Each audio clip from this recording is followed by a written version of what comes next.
We are previewing NFL Week 2 here at SBR Forum Videos. I'm Peter Loshak, and right now we're talking with Dave Golokhov, senior sports columnist for AskMen.com. Dave, thanks for being here once again. Thanks for having me.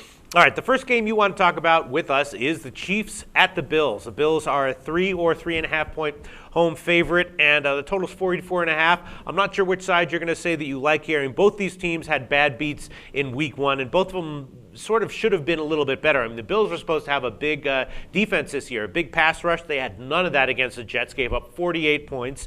And the Chiefs also look like they're kind of a head case. They kind of look like they weren't really playing for the coach for one of the halves, and they look like they should have more. They have more talent than what they showed, and they should be a little bit better. So I'm not sure which team here is more likely to bounce back. Let's see what you say.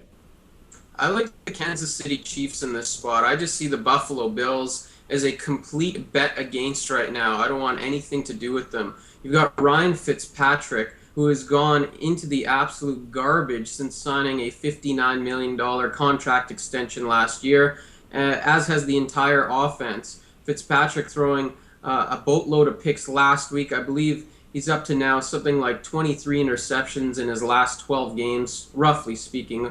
Along the lines, it's roughly 2 interceptions per game. Throwing some fumbles too. He's going to be without starting running back Fred Jackson in this contest. The offense will also be missing starting slot wide receiver David Nelson. Stevie Johnson, the team's top target, is also hampered. He was a non-factor last week, and the groin injuries is clearly a bigger problem than the team is letting on. So I just don't see Fitzpatrick having any more help in this game. On the flip side, you get the Chiefs, who have a decent defense. Tamba Hali was out last week with a 1-game suspension. He's back. He's their best pass rusher. I think that Buffalo playing at home is actually a disadvantage in this game. There was so much optimism for Buffalo. People in the offseason saying, hey, this is the year they end the 12-year playoff drought. Right. The defense is going to be better. The offense is capable now. And in Week 1, they had a gigantic thud.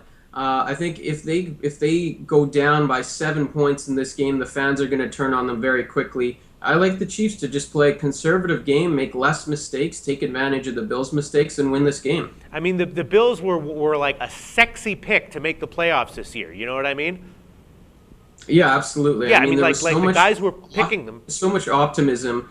It's really hard to measure. Buffalo has the longest playoff drought in the NFL.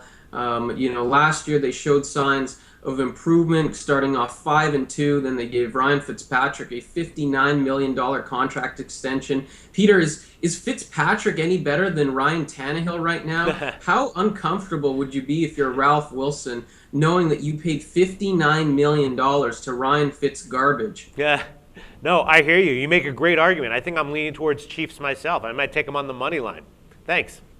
I like the Chiefs too, and then I'm not a big teaser proponent, but if you're looking for a game to add into a teaser, you like something else already, I like the Chiefs plus 9.5, plus 10.5 points, go over the key number. I do like the Chiefs plus the extra points there